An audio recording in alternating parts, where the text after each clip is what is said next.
Okay, so part two of the Briggs and Stratton engine disassembly and inspection repair. So I removed this nut.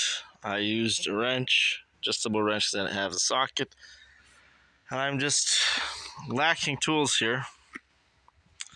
And then after I did that, I reinstalled the cup, whatever you want to call this. So you have to take it off so that you can access the nut. And then once I took that off, I put it back.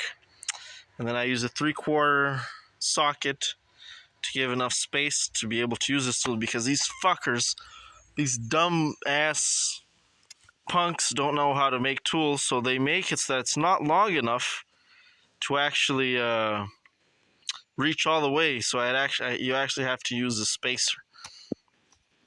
But I got it out, and so I got the flywheel out, and I'm not sure. This is just a pulley puller from Rock Auto. I'm not sure. Unfortunately, this wasn't too tight. I wonder if this has got like a specific. Oh, that's interesting.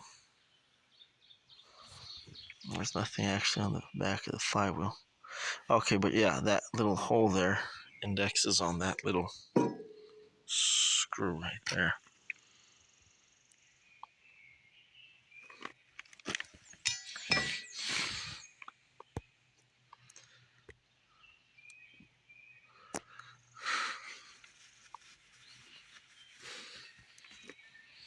So that's how you remove the flywheel on the Briggs & Stratton